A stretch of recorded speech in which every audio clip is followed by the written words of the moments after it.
মেয়েদের ওই পোশাকটা পরা হলো হারাম। 5 নাম্বার, ওই পোশাক পরা মেয়েদের হারাম যে পোশাকটা পরলে বিপরীত লিঙ্গকে আকর্ষণ করে।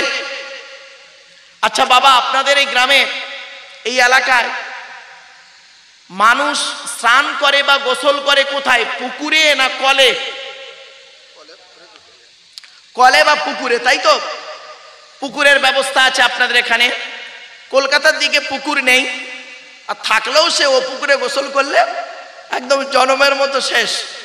যাই হোক, তো সব যে যার বাড়িতে সব কর্পোরেশনের পানিটা নিয়ে এসে গেছে ইত্যাদি।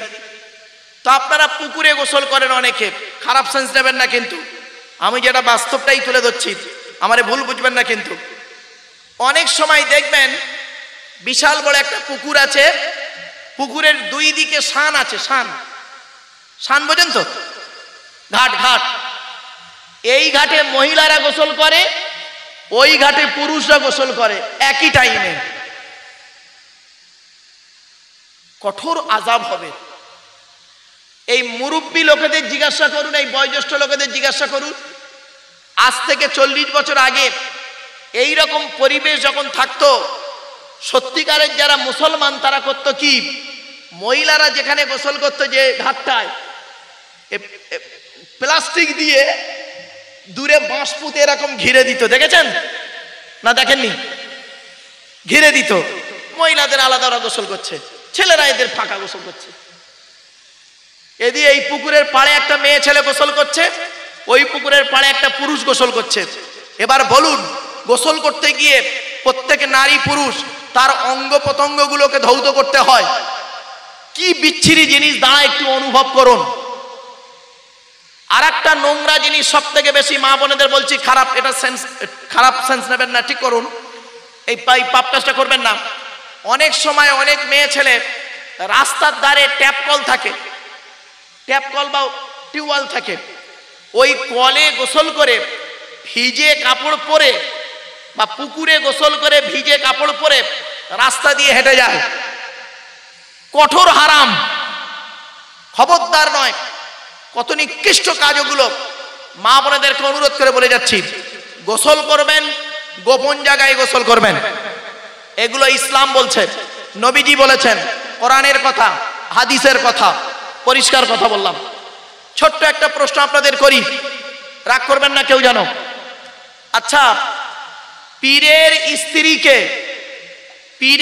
স্ত্রীকে দেখা মুরিদের জন্য হালাল না হারাম? বলুন বলুন, যা কথা নেই। হালাল না হারাম? আপনারা আপনাদের পীরের স্ত্রীকে দেখেছেন? তারা দেখা দেয় কি? দেখা দেয় না। পীরের স্ত্রী মুরিদকে দেখা দেয় না। তো পীরের স্ত্রীকে যদি আপনার মুরিদের দেখা হারাম হয়, তাহলে মুরিদের স্ত্রীকে পীরকে দেখা কোন আয়াতে জায়েজ? কোরআনের কোন আয়াত দিয়ে প্রমাণ করবে? এই জন্য বলি, পর্দার কথা কোরআন জানিয়ে দিয়ে গেছে। আমার স্ত্রীকে যদি আপনাদের দেখা হারাম হয়, আপনার স্ত্রীকে আমার দেখা কোন শরীয়তে জায়েজ? ভাবতে পেরেছেন? বাড়িতে গিয়ে ভাববেন। কোরআনের আয়াত বলে গেলাম আজকের আপনাদেরকে, এগুলো সাবধান হয়ে যান। হাক্কানি পীরের হাতে হাত দেবেন, ভণ্ড পীর থেকে দূরে সরে থাকবেন। যে পীরের মধ্যে থাকবে কোরআন, হাদিস, ইজমা, কিয়াস। একজন পীর হতে গেলে, হাক্কানি পীর হতে গেলে, এই কোরআন থেকে দলিল দিচ্ছি আপনাদেরকে, কমসে কম 50টা গুণ লাগবে। কটা? জোরে বলুন। 50টা গুণ লাগবে। কোরআনের দলিল দিচ্ছি, চিন্তা নেই। ঘরে অসুবিধা হচ্ছে আপনাদের? হবে না? বন্ধ করে দেবো? হবে? একটু শুনে যান অন্তত, আমারে ভুল বুঝবেন না জানো বাবা। আচ্ছা, আপনারা সরকারি সার্টিফিকেট, এখন সব সর্বনিম্ন সরকারি সার্টিফিকেটটার নাম কি? বলতে পারেন? সর্বনিম্ন শিক্ষা জগতে মাধ্যমিক পাস, তাই তো নাকি? 8 পর্যন্ত পাস ফেল উঠে গেছে তো, যা কথা বলতে পারছেন এরা। 8 পর্যন্ত পাস ফেল উঠে গেছে, মাধ্যমিকটাই হলো সর্বনিম্ন। সরকারের খাতায় আপনি সার্টিফিকেট পেলেন। আচ্ছা, মাধ্যমিকের উপরে কোনটা? উচ্চ মাধ্যমিক, তার উপরে গ্রাজুয়েশন, তারপরে এমএ। চলুন, তো ঠিক পীর হতে গেলে বাবা, ওলি হতে গেলে বাবা কিছু ধাপ আছে। পীরের প্রথম ধাপটা হলো খাঁটি পীর, ভণ্ড পীরের কথা বলিনি। খাঁটি পীরের প্রথম ধাপ হলো, ওলি হতে গেলে, পীর হতে গেলে সর্বপ্রথম তাকে খাঁটি মোমেন হতে হবে। প্রথম কি হতে হবে? খাঁটি মোমেন। আর খাঁটি মোমেন হতে গেলে এই কোরআনে আছে, আমার বাবার কথা নয়, অন ক্যামেরাতে বলে যাচ্ছি, খাঁটি মোমেন হতে গেলে কোরআনে আছে সর্বনিম্ন 5টা গুণ লাগবে আর সর্বাধিক 30টা গুণ লাগবে। সর্বনিম্ন কটা? 5টা গুণ আর সর্বাধিক 30টা গুণ। কোরআনে আয়াত দিচ্ছি। এবারে মোমেনের উপরে ধাপ, মানে মাধ্যমিকের উপরে কি উচ্চ মাধ্যমিক, মোমেনের উপরের ধাপটা হলো মুত্তাকি। কি বললাম? মুত্তাকি হতে গেলে ওই 30টা গুণের উপরে আরো 15টা লাগবে। তাহলে কটা হলো? 45টা। এই কোরআনে আছে, দলিল, আমি আয়াতগুলো পড়ছি, চিন্তা নেই। 45টা। তাহলে 45টা গুণ যার মধ্যে থাকবে সেই লোকটা 2টো সার্টিফিকেট পাবে। কি? খাঁটি মোমেন আর কি? মুত্তাকি। মোমেন আর মুত্তাকির উপরের ধাপটা হলো পীর বা ওলি। ওলি হতে গেলে ওই 45টার সঙ্গে আরো 5টা লাগবে। ওটা হলো 50টা। এবার আয়াতগুলো শুনুন, আমি পড়ে যাচ্ছি। শেষ করতে অসুবিধা হচ্ছে বাবা? শোনেন। আচ্ছা, মোমেন হতে গেলে প্রথমে কটা বলেছি ভুলে গেছেন? 30টা। সর্বনিম্ন 5টা, সর্বাধিক মাথার কাজ করছে 5, 30, 45, 5। সর্বনিম্ন মোমেন হতে গেলে সর্বনিম্ন 5টা, সর্বাধিক 30টা। ঠিক আছে, আগে সর্বনিম্ন থেকে শুরু করছি। আল্লাহ বলছেন মোমেনের সর্বনিম্ন স্তর 5টা। ইন্নামাল মুমিনুনা আল্লাযীনা ইযা যুকিরাল্লাহু ওয়াজিলাত কুলুবুহুম ওয়া ইযা তুলিয়াত আলাইহিম আয়াতুহু যাদাতুহুম ঈমানা ওয়া আলা রাব্বিহিম ইয়াতাওয়াক্কালুন আল্লাযীনা ইউকিমুনাস সালাত ওয়া মিম্মা রাযাকনাহুম ইউনফিকুন। এই 5টা বলার পরে আল্লাহ সার্টিফিকেট দিচ্ছে, আমি দিইনি, আল্লাহ নিজে সার্টিফিকেট দিচ্ছেন। উলাইকা হুমুল মুমিনুনা হাক্কান লাহুম দারাজাতুন ইনদা রাব্বিহিম ওয়া মাগফিরাতুন ওয়া রিজকুন কারীম। আয়াতটা কোথায় আছে? 9 নম্বর পারার 16 নম্বর পৃষ্ঠা 2 নম্বর লাইন, সূরার নাম সূরা আনফাল, আয়াত নাম্বার 2, 3, 4। এর বাংলা অর্থটা কি? আল্লাহ বলছে মোমেনের সর্বনিম্ন 5টা গুণ কি কি? আপনারা যে মোমেন তার প্রমাণ এখানেই হয়ে যাবে। সর্বনিম্ন গুণ হলো 5টা থাকতে হবে আপনাদের। 1 নম্বর, কোরআনে বলা হয়েছে মোমেনের সামনে যখন আল্লাহর গজবের আলোচনা করা হবে, মোমেনের অন্তরটা আল্লাহর ভয়ে কাঁপতে থাকবে। কি বললাম? আমি পাপ করেছি, আমার বয়স এখন 70 বছর, আমার বয়স 70 বছর, আমার বয়স যখন 25 বছর ছিল এই সাকুয়া গ্রামে কটা মেয়ে নষ্ট করেছি তার ঠিক নেই। আমি যে মেয়েটার সঙ্গে জেনা করেছিলাম সেই মেয়েটার বিয়ে হয়ে গেছে ঘাটালে, আর আমি বিয়ে করেছি চন্দ্রকোনাতে। আমি আমার বউকে বলিনি তোমার আগে একটা মেয়ের সঙ্গে ব্যভিচার করেছিলাম, লজ্জার খাতিরে। আর ওই মেয়েটি তার স্বামীকে বলেনি যে তোমার সঙ্গে সম্পর্ক, বিয়ে হওয়ার আগে অমুক ছেলের সঙ্গে আমার সম্পর্ক ছিল, সেও লজ্জার খাতিরে বলেনি। কিন্তু ওগো আল্লাহ, তোমার পাপের ডায়েরিতে আমার নামটা এন্ট্রি করা আছে জেনাকারীর খাতায়। কিছু বুঝতে পারছেন আমার কথা? আল্লাহ, আমার কি হবে? এই চিন্তা করে বুকের ভিতরে যদি তোলপাড় শুরু হয়, তাহলে জানবেন আপনাদের অন্তরে ঈমানটা আছে। আর যদি কিছু মনেই না হয়, তাহলে জানবেন ওয়ালাম্মা ইয়াদখুলিল ঈমানু ফি কুলুবিকুম, এখনো পর্যন্ত ঈমানটাই আপনাদের অন্তরে নেই, তো নামাজ মুসলমান অনেক দূরের কথা। যান বাড়ি যান। কিছু বুঝতে পারছেন বাবা? এর আরো অনেক ব্যাখ্যা আছে, আর ব্যাখ্যা বেশি করব না, 2.5 ঘন্টা পার হয়ে গেছে। 2 নাম্বার, ও এখানে ঘড়ি আছে, এই নামান নামিয়ে দেন, দয়া করে নামিয়ে দেন। হেস, ছি। আচ্ছা, আমি আল্লাহর কসম করে বলছি, আমি খেয়াল করিনি। নামান, দয়া করে নামান তো ভাই। বাবা নামিয়ে দাও তো, বাপ নামিয়ে দাও। নামিয়ে দিয়েছ? আমি তাইতে বলি আমার বক্তব্যের প্রতি অ্যাটেনশন হচ্ছে না কেন এতক্ষণ? না, সুর নয়, শুনে নিন। আমি আল্লাহর কসম করে বলছি, আমি স্টেজে উঠি প্রথম খেয়াল করিনি। আমি স্টেজে উঠি প্রথম দেখি ওখানে ঘড়ি আছে কিনা। ঘড়ি থাকলেই আমি নামিয়ে দিই। কেন জানেন? যে কথাটি আপনার মতের সঙ্গে মিলবে, তখন আপনি আমার প্রতি চেয়ে থাকবেন, অ্যাটেনশন থাকবেন। আর যেটা আপনার মতের বিরুদ্ধে যাবে, তখন আপনি করবেন কি, আমার দিকে আর তাকাবেন না, ঘড়ির দিকে তাকাবে। মালটা কখন শেষ করবে বলতো? ঠিক না বেটি? অতএব ওটা আমি আগে নামিয়ে দিতাম। কি ভুল করেছি ভাই, আর জীবনে এমন ভুল হবে না। আমি তাইতে বলি, বক্তব্য শুনতে 2-1টা বুড়ো ওঠে কিভাবে শোনেন, খারাপ সেন্স নেবেন না। 2 নাম্বার, মোমেনকে চিনবেন কি দেখে? মোমেনের সামনে যখন কোরআনের আয়াতের আলোচনা করা হবে, মোমেনের অন্তরটা, ভালোবাসাটা, ঈমানটা আল্লাহর প্রতি বেড়ে যাবে। 3 নাম্বার, মোমেন ব্যক্তি পৃথিবীর কোন ব্যক্তি বস্তুর উপরে ভরসা করবে না। প্রত্যেকটা কাজেই মোমেন ব্যক্তি একমাত্র আল্লাহর উপরে ভরসা করবে।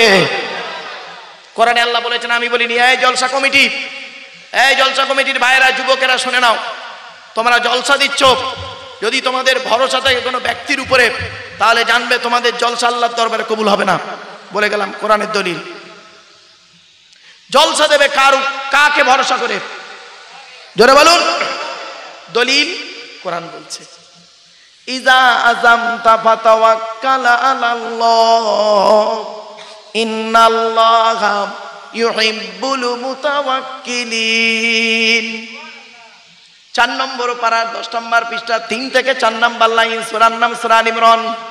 আল্লাহ বলে, বান্দা তোরা যখন কোনো কাজ করতে যাবি, সে জলসা দিস আর যাই দিস, যে কাজ করতে যাবি, পৃথিবীর কোনো ব্যক্তি বস্তুর উপরে ভরসা করে কাজে নামবি না। একমাত্র আল্লাহ, আমি আল্লাহ আমার উপরে ভরসা করে কাজে নামবি। যারা আল্লাহর উপরে ভরসা করে কোনো কাজে নামে, আমি আল্লাহ তাদের অত্যন্ত ভালোবাসি। বাবা, এই জন্য মোমেন হতে গেলে 3 নাম্বার গুণ হলো। 4 নাম্বার গুণ হলো কি? শুনলে চমকে যাবেন, মুখটা বেঁকে যাবে। আল্লাযীনা ইউকিমুনাস সালাত। মোমেন ব্যক্তি হবে ওই লোকটা, যে লোকটা 5 ওয়াক্ত নামাজ আদায় করবে। নামাজ নেই এখানে যারা বসে আছে, বেশিরভাগ এশার নামাজ পড়েন, ঠিক না বেটি? এশার নামাজ পড়েন। কি বলবো, জলসার জন্য এত খাটছে, সারাদিন জলসার জন্য চাঁদা তুলছে। এই রোদে এত খাটছে, গা থেকে ঘাম বেরিয়ে ঘেমে যাচ্ছে, মাথা থেকে ঘাম পড়ছে, জলসার জন্য খাটছে। আল্লাহ বলছে, তোর বেকার জলসা দেবো রে। তুই জোহরের আজান হয়ে গেল, মসজিদের পাশ দিয়ে চলে গেলি, আর তুই বক্তা এনে ওয়াজ দিচ্ছিস, কবুল করে ভাবছিস। হ্যাঁ, আসরের আজান হয়ে গেল, একবার নামাজটা পড়লিনি কেন? নামাজটা পড়ে তুই চাঁদা তুলতে গেলে তোর লাভটা কি ক্ষতি হতো? অসুবিধা হচ্ছে না শুনতে? অসুবিধা হচ্ছে? জ্ঞানী যারা বোঝে তারা শুধু ইশারায়। এবারে 4 নাম্বার হলো 5 নাম্বারটা হলো কি, ওয়া মিম্মা রাযাকনাহুম ইউনফিকুন, আমি আল্লাহ তাদের যা রিজিক দিয়েছি, টাকা পয়সা ধন সম্পদ দিয়েছি, ওই টাকা পয়সা ধন সম্পদগুলোকে আল্লাহ রাস্তায় ব্যয় করে দেবে। যারা জলসায় চাঁদা দিয়েছেন, কিয়ামতের মাঠে খবরটা পেয়ে যাবেন, ভালো কাজে দিয়েছেন কি খারাপ কাজে দিয়েছেন। দেখবেন অনেক সময় মানুষ কি করে, ছোট্ট একটা উদাহরণ দিচ্ছি, শয়তানের দুনিয়াতে, কি বললাম, আরে দুনিয়া তো আল্লাহ, শয়তানের চক্রের কথা বলতে চাইছি, ভুল ব্যাখ্যা করবেন না। আবার এই ইউটিউবওয়ালারা আবার ওটাকে কেটে বলবে শয়তানের দুনিয়া, বুঝতে পারছেন? দুনিয়াটা কার? আল্লাহ। তা আমি, আরে বাবা বাস্তব কথা বলছি, এক জায়গায় ওয়াজ করেছি, ইউটিউবে আপনারা পাবেন, ইউটিউবে তো একটা বক্তব্য নেই, 42,000-এর উপরে বক্তব্য আছে আমার, সারা ওয়ার্ল্ডে, নরওয়ে থেকে শুরু করে আর এদিকে একদম শেষ শ্রীলঙ্কা পর্যন্ত, সারা ওয়ার্ল্ডে 42,000-এর উপরে বক্তব্য আছে আমার। তো আমি বক্তব্য করতে করতে এক জায়গায় বলেছি যে আল্লাহর নবী বলেছেন ওই মেয়েটি হলো জান্নাতি, যে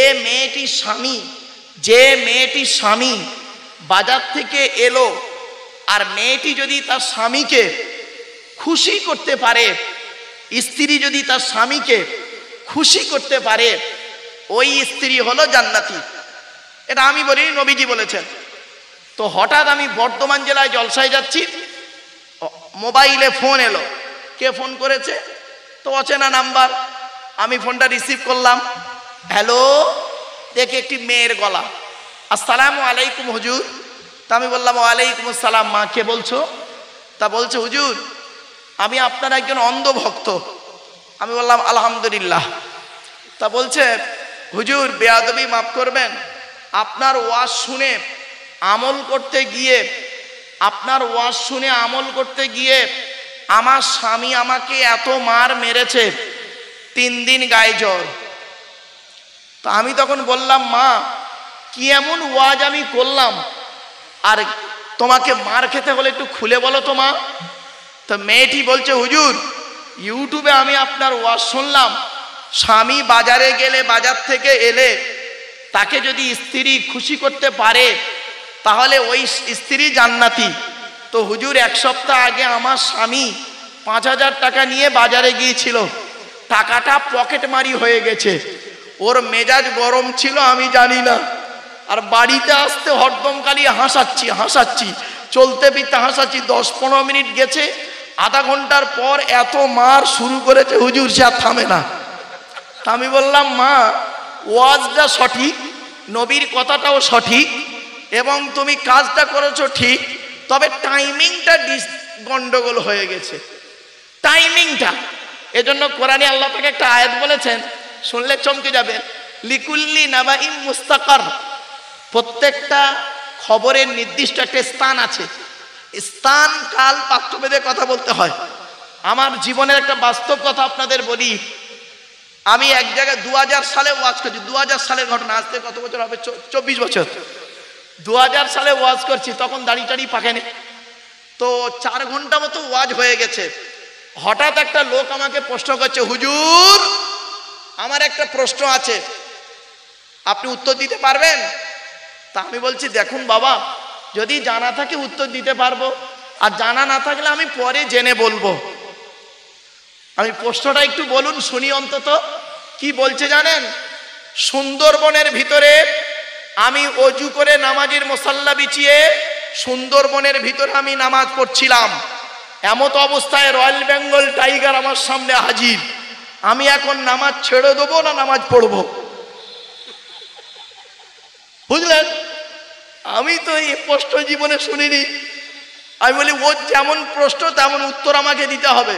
তখন আমি বলছি বাবা ওই অবস্থায় যদি রয়্যাল বেঙ্গল টাইগার দেখে যদি তোমার অজু থাকে তাহলে নামাজ পড়বে, আর অজু না থাকলে পালাবে।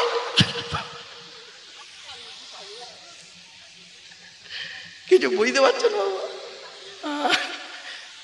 খাঁটি মোমেনের পরিচয় ওখানেই পেয়ে যাবেন।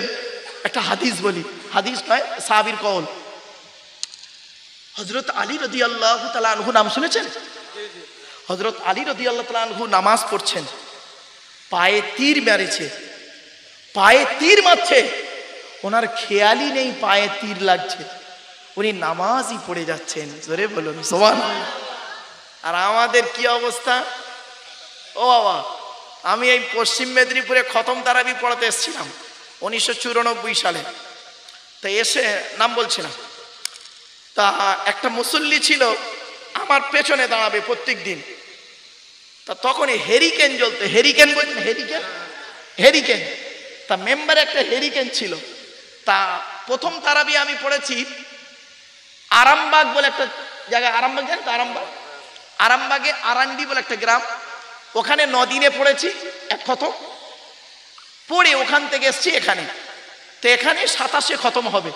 তা আমি প্রথমে 3 পারা 2 পারা 3 পারা 2 পারা করে আগিয়ে নিয়েছি, নিয়ে শেষের দিকে বলি রোজা কষ্ট হয় আর 1 পারা করে পড়বো। তো 24 নম্বর পারাটা সেদিন পড়ছিলাম, কোরআনে 24 নম্বর পারাটা পড়ছিলাম। তো প্রথম 4 রাকাত পড়া হয়ে গেছে, 4 পৃষ্ঠা পড়েছি, 1 পৃষ্ঠা করে পারা, হাফেজ সাহেবরা জানে। এবারে 5 নাম্বার মানে 5 রাকাতে শুরু করেছি উঠে দাঁড়িয়ে, 2 রাকাত হয়ে দোয়া হয়ে গেছে। এবার আমি উঠে দাঁড়িয়ে শুরু করেছি 24 পারার 5 নাম্বার পৃষ্ঠাটা পড়ছি।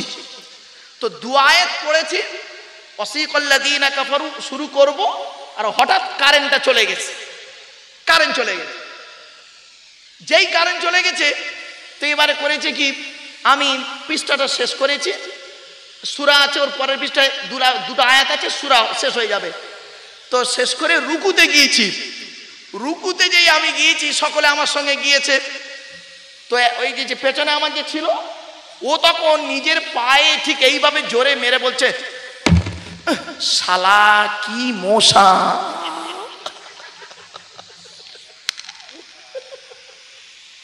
তো এবারে আমি বলি কি হলো, কেউ লোকমা দিল নাকি? তো যা পারে হয় হোক। তো সামি আল্লাহু লিমান হামিদা বলে উঠে দাঁড়িয়ে আবার আমি সাজদায় গেছি। এবার সাজদায় গিয়ে সুবহান রাব্বিয়াল আলা পড়ছি। ও বেটা করেছে কি, সাজদায় গিয়ে সুরসুর করে হাতটা গলিয়ে সেই হেরিকেনের সেই মুটিটা না ধরে আমার পায়ের বুড়া আঙুলটা ধরে চাপ দিয়েছে। আমি তো চমকে উঠেছি, চমকে উঠেছি। ও মনে হচ্ছে হেরিকেনের সেই এটা, সেই গুটি, বুঝতে পারছেন হেরিকেনের গুটি, ওইটা। এবারে সালাম 2 রাকাত শেষ করে সালাম ফিরেছি, দেখি হেরিকেনের কাঁচ কালো হয়ে গেছে, মানে এত জোরে আলোটা দিয়েছে। আমার বাপেরা, নামাজের মধ্যে কোরআনে আল্লাহ পাক বলছেন, হাফিজু আলাস সালাওয়াতি ওয়াস সালাতিল উসতা ওয়া কুমু লিল্লাহি কানিতিন। এই আয়াতের শানে নুজুল হলো 3টি। নামাজের সময় এদিকে ওদিকে তাকাবেন না, নামাজটা পড়বেন। কদ আফলাহাল মুমিনুন আল্লাযীনা হুম ফি সালাতিহিম খাশিউন। আমার বাপেরা, চলো মুমিনের সর্বনিম্ন পরিচয় কটা বললাম বাবা? 5টা। এই 5টা গুণ যার আছে, তারপরেই আল্লাহ বলছেন, তাকে আল্লাহ নিজে সার্টিফিকেট দিচ্ছে, আমি দিইনি। উলাইকা হুমুল মুমিনুনা হাক্কা। এই 5টা গুণ যার মধ্যে থাকবে, সেই হলো প্রকৃত মুমিন। জোরে বলুন। এখন যদি কোনো পীর সাহেব 5 ওয়াক্ত নামাজ না পড়ে, তাকে পীর বলা যাবে? বলুন দেখি, কোন দলিলে তাকে পীর সাহেব বলবেন? তাকে ওলি বলবেন? সে মুমিনই নয়। বাস্তব কথা বলে গেলাম, কোরআনের দলিল। এত সহজ জিনিস নয়। নামাজ কারোর জন্য মাপ নাই, রোজা বিশেষ কারণ ছাড়া কারোর জন্য মাপ নাই। বিশেষ কিছু কারণ আছে রোজায়, কোরআনে আছে ওয়ালাল্লাযীনা ইউতাকুনাহু ফিদিয়াতুন তুআমু মিসকিন ইত্যাদি ইত্যাদি। তো সব কারণ প্রকাশ্যে বলাটাও ঠিক নয়, সুযোগে ফায়দা নেবে কিছু আম মানুষ, সেজন্য একটু এড়িয়ে এড়িয়ে যেতে হয়। এজন্য আপনাদেরকে বলে যাচ্ছি, হাক্কানি ওলির পরিচয় হলো খাঁটি মোমেন হতে হবে। আর খাঁটি মোমেন হতে গেলে সর্বনিম্ন 5টা গুণ। সর্বাধিক কটা বলেছি বাবা? কটা? 30টা গুণ। কোথায় আছে? কোথায়? কোরআনে আছে। আমি আয়াতগুলো পড়ছি বাবা, অত টাইম নেই, আরো অনেকগুলো আলোচনা আছে, তো আয়াতগুলো পড়ে দিচ্ছি। 10টা 10টা করে 30টা। প্রথম 10টা গুণ বলছি, আত-তাইবুন আল-আবিদুন আল-হামিদুন আস-সাইহুন আর-রাকিউন আস-সাজিদুন আস-সাজিদুন আল-আমিরুনা বিল মা'রুফি ওয়ান-নাহুনা আনিল মুনকার ওয়াল হাফিজুনা লিহুদুদিল্লাহ ওয়া বাশশিরিল মুমিনিন। এই 10টা গুণ 11 নম্বর পারা 4 নম্বর পৃষ্ঠার প্রথম নম্বর লাইন, সূরার নাম সূরা তাওবা। দ্বিতীয় 10টা গুণ কোথায় আছে দেখি। قد أفلح المؤمنون الذين هم في صلاتهم خاشعون والذين هم عن اللغو معرضون والذين هم للزكاة فاعلون والذين هم لفروجهم حافظون إلا على أزواجهم أو ما ملكت أيمانهم فإنهم غير ملومين فمن ابتغى وراء ذلك فأولئك هم العادون والذين هم لأمانتهم وعهدهم راعون والذين هم على صلواتهم يحافظون أولئك هم الوارثون الذين يرثون الفردوس هم فيها خالدون। 18 নম্বর পারার 1 নম্বর পৃষ্ঠাতে প্রথম নম্বর আয়াত থেকে 11 নম্বর আয়াত পর্যন্ত এই 10টা গুণ। তৃতীয় 10টা গুণ কোথায় আছে শুনে নিন। ইন্নাল মুসলিমিনা ওয়াল মুসলিমাতি ওয়াল মুমিনিনা ওয়াল মুমিনাতি ওয়াল কানিতিনা ওয়াল কানিতাতি ওয়াস সাদিকিনা ওয়াস সাদিকাতি ওয়াস সাবিরিনা ওয়াস সাবিরাতি ওয়াল খাশিঈনা ওয়াল খাশিয়াতি ওয়াল মুতাসাদ্দিকিনা ওয়াল মুতাসাদ্দিকাতি ওয়াস সাইবিনা ওয়াস সাইবাতি ওয়াল হাফিযিনা ফুরুজাহুম ওয়াল হাফিজাতি والذاكرين الله كثيرا والذاكرات أعد الله لهم مغفرة وأجرا عظيما।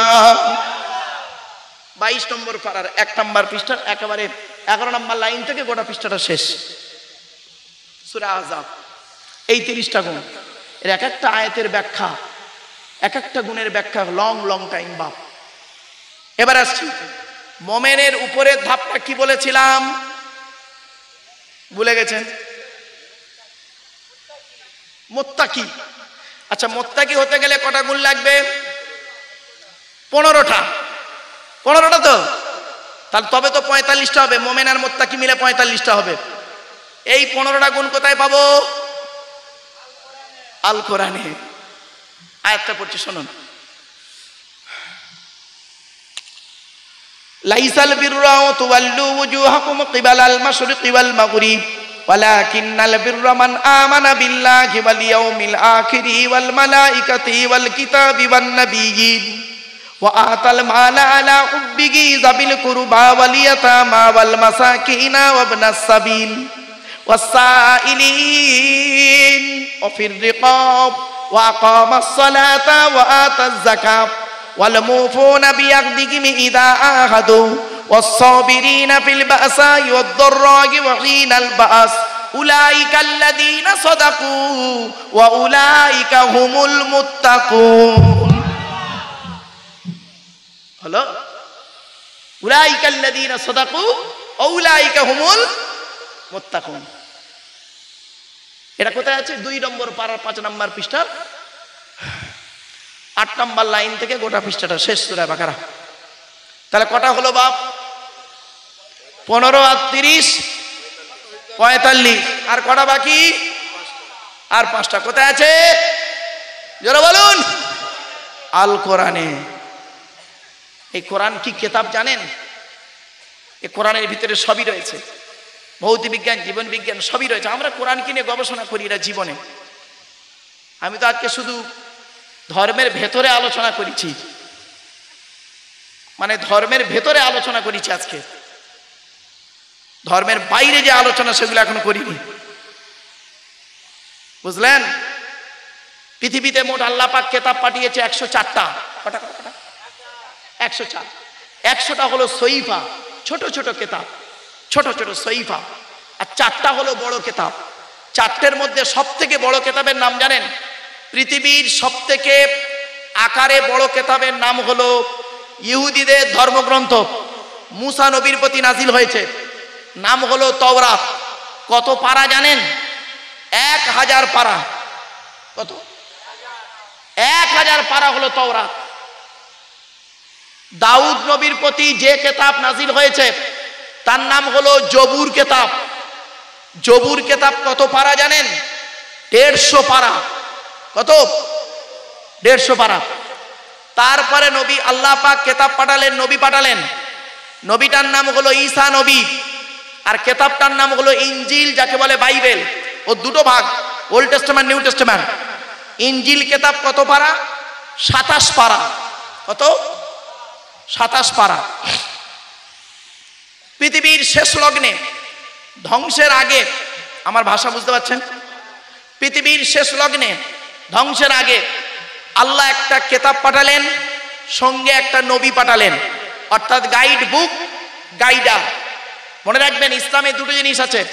কম্পিউটার করতে গেলে দুটো জিনিস লাগে, একটা হলো থিওরি, একটা প্র্যাকটিক্যাল। ঠিক না বেটি? Theory, practical. তো ইসলামে দুটো জিনিস আছে, থিওরি, প্র্যাকটিক্যাল। ইসলামের থিওরিটার নাম হলো কোরআন, আর প্র্যাকটিক্যালটার নাম হলো মুহাম্মদুর রাসূলুল্লাহ। কোরআনে আছে নামাজ কায়েম করো, কিভাবে নামাজ পড়বেন প্র্যাকটিক্যাল করে দেখিয়ে গেলেন মুহাম্মদ সাল্লাল্লাহু আলাইহি ওয়াসাল্লাম। কোরআনে আছে রোজা রাখো, কিভাবে রোজা রাখবেন প্র্যাকটিক্যাল করে দেখিয়ে গেলেন মুহাম্মদ সাল্লাল্লাহু আলাইহি ওয়াসাল্লাম। কোরআনে আছে যাকাত দাও, কিভাবে দেবেন প্র্যাকটিক্যাল করে দেখিয়ে গেলেন মুহাম্মদ সাল্লাল্লাহু আলাইহি ওয়াসাল্লাম। কোরআনে আছে ওযু করো, কিভাবে করবেন প্র্যাকটিক্যাল করে দেখিয়ে গেলেন মুহাম্মদ সাল্লাল্লাহু আলাইহি ওয়াসাল্লাম। এই জন্য নবী মুহাম্মদ সাল্লাল্লাহু আলাইহি ওয়াসাল্লাম যাওয়ার আগে বলে গিয়েছিলেন, তারাকতু ফীকুম আমরাইনি লাউ তাদিল্লু মা তামাসসাকতুম বিহিমা কিতাবাল্লাহি ওয়া সুন্নাতা রাসূলিহি। আমি মুহাম্মদ তোদের ছেড়ে চলে যাচ্ছি, যাবার সময় দুটো জিনিস রেখে যাচ্ছি। যতদিন পর্যন্ত তোরা দুটো জিনিসকে আঁকড়ে ধরবি, ততদিন পর্যন্ত তোদের গায়ের লোম কেউ টলাতে পারবে না। একটার নাম হলো এই কোরআন, 2 নাম্বার নবীর হাদিস। জোরে বলো। আপনি কোরআনও পড়েননি, আমল করেননি, হাদিসও পড়েননি, আমল করেননি, তা আপনি কি করে ভাবছেন শান্তিতে থাকতে পারবেন? কিভাবে আপনি ভাবছেন শান্তিতে কে রাখবে আপনাকে? বাড়ি থেকে ভাববেন। চলো এবার আসছি, কোরআন এসেছে মুহাম্মদ সাল্লাল্লাহু আলাইহি ওয়াসাল্লামের উপরে। কোরআন কত পারা? 30 পারা। তাহলে 4টে কেতাবের কটা পারা জেনে নিলেন, কোন নবীর উপরে এসে জেনে নিলেন। এবার কবে এসেছিল জেনে নিন। এই 4টে কেতাবই এসেছে রমজান মাসে। কোন মাসে? রমজান মাসে। 2 রমজান। কত কত কত? 2 রমজান, 4ঠা রমজান, মানে 4ই রমজান, 6ই রমজান। তওরাত, জবুর, ইনজিল এই 3টে তারিখে এসছে। 2 রমজান, 4 রমজান, 6 রমজান। আর কোরআন এসেছে রমজানের লাইলাতুল কদরের রাতে। জোরে বলুন, ইন্না আনজালনাহু ফি লাইলাতুল কদর শাহরু রমাদান আল্লাযী উনজিলা ফীহিল কুরআন। আমার বাপেরা, এই জিনিসগুলো একটু গবেষণা করতে হয়, চিন্তা করতে হয়। পৃথিবীতে নবী এসেছেন কটা? 1,24,000। কটা? 1,24,000 নবী এসেছেন। আর রসুল এসেছেন কটা? 313 জন অথবা 315 জন। এই কোরআনে কটা নবী রসুলের নাম আছে? 25 জন নবী আর রসুলের নাম আছে। মোটে কজন? 25টা নবী রসুলের নাম আছে। তা আল্লাহ পাঠিয়েছে তো 1,24,000।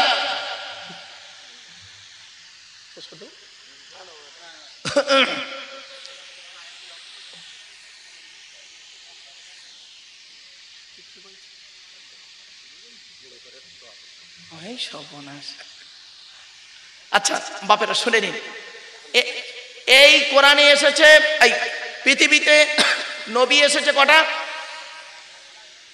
কত? 1,24,000 নবী। আর রসুল এসেছে কটা? 313টা বা 15টা। এই কোরআনে কটা নবী রসুলের নাম আছে? মাত্র 25টা। তাহলে আরগুলো গেল কোথায়? আর নবী রসুলগুলো গেল কোথায়? আর নবী রসুলগুলো খুঁজতে গেলে শুধু কোরআন পড়লে হবে না, এ কোরআনের পেছনে হাদিসগুলোকে পড়তে হবে। সাথে সাথে তওরাত, জবুর, ইনজিল পড়ুন, পেয়ে যাবে। এই জন্য আপনাদেরকে অনুরোধ করে বলি, বাপ কথাগুলো বাড়ি থেকে ভাববেন। চলুন 45টা গুণ বলেছি, মোমেন আর মুত্তাকি, মনে পড়ছে? এবারে মোমেন আর মুত্তাকির উপরের ধাপটা কি বলেছি? ওলি বা খাঁটি পীর, হাক্কানি পীর হতে গেলে আরো কটা লাগবে?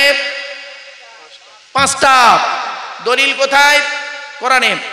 আয়াতটা পড়ছি, আলা ইন্না আউলিয়া আল্লাহি লা খাউফুন আলাইহিম ওয়ালা হুম ইয়াহজানুন। এই আয়াতটা খালি দেখবেন, কোন জলসায় এসে, কোন অলির জলসায় গেলে মৌলভীরা এই আয়াতটুকুই পড়ে, আর এর ব্যাখ্যাটা আর পড়ে না। এর তাফসীরটা আল্লাহ নিজেই বলেছেন। অলি কে? যাকে তাকে অলি বলবেন না। গালে দাড়ি থাকলে আর মাথায় টুপি দিলে আর 100 দানার তসবিহ খালি হাতে টস টস করে টানলে, হ্যাঁ, আর হাতে একটু নরম মতন হলে ভাববেন না একদম পাকা অলি। ওর ব্যাকগ্রাউন্ডটা দেখবেন, একটু ব্যাকগ্রাউন্ডটা একটু দেখবেন।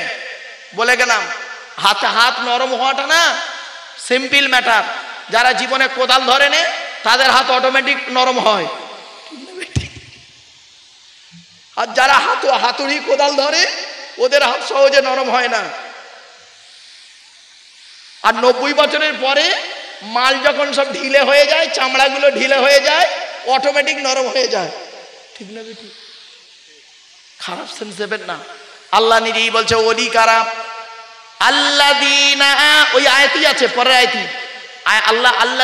আল্লাযী হলো ইসমে মৌসুলা। আলেম উলামারা জানেন ইসমে মৌসুলা দিয়ে আল্লাহ পাক ব্যাখ্যা করছেন। ওলি কারা?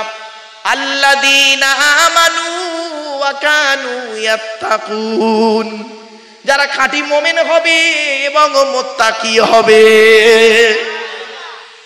এই দুটো। আর কি? লাহুমুল বুশরা ফিল হায়াতিদ দুনিয়া, দুনিয়াতে তাদের সুসংবাদ রয়েছে। শুধু দুনিয়াতে তাদের সুসংবাদ নয়, ওয়া ফিল আখিরাহ, আখিরাতেও তাদের জান্নাতের সুসংবাদ দিয়েছে আল্লাহ। চারটে হলো। 5 নাম্বারটা কি? ওলি হতে গেলে পৃথিবীতে কি করবে শুনে রেখে দিন। লা তাবদীলা লিকালিমাতিল্লাহ, আল্লাহর কথার কোনোদিন তারা পরিবর্তন করবে না। আল্লাহ যেটা হারাম বলেছে হারাম থেকে বর্জন করবে, আল্লাহ যেটা হালাল বলেছে হালালটাকে গ্রহণ করবে। তবেই হবে তিনি একজন খাঁটি পীর বা ওলি। যালিকা হুয়াল ফাউজুল আযীম। বাপেরা, 50টা গুণের মধ্যে 5টা গুণ তার মধ্যে নেই, তাকে পীর সাহেব বানিয়ে দিলে কবরে ঢোকো, কবরে ঢোকো বাপ। ওই মাঠে দেখা হবে। ইয়াউমা ইয়াজমাউকুম লিয়াউমিল জামঈ যালিকা ইয়াউমুত তাগাবুন। তাগাবুনের মাঠে, অর্থাৎ হার জিতের মাঠে আপনাদের সঙ্গে আমার দেখা হবে। আপনাদেরকে এজন্য অনুরোধ করে বলে যাচ্ছি, হাক্কানি পীরের হাতে হাত দেবেন, হাক্কানি পীরের সহবতে বসবেন, হাক্কানি পীর, হাক্কানি ওলি যারা, হাক্কানি আলেমদের কাছে বসবেন, বসে কিছু শিখবেন, জানবেন, বুঝবেন।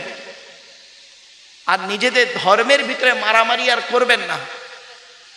এই টুপির মারামারি আর জামার মারামারি করে অমুসলমানদেরকে হাসির খোরাক হবেন না। এ অনুরোধ আমি আপনাদেরকে করে গেলাম। বাবা আসুন একটু আমরা নবীর শানে একটু দাঁড়িয়ে বাবা একটু সালাত ও সালাম পাঠ করব। ইয়া নবী সালামুন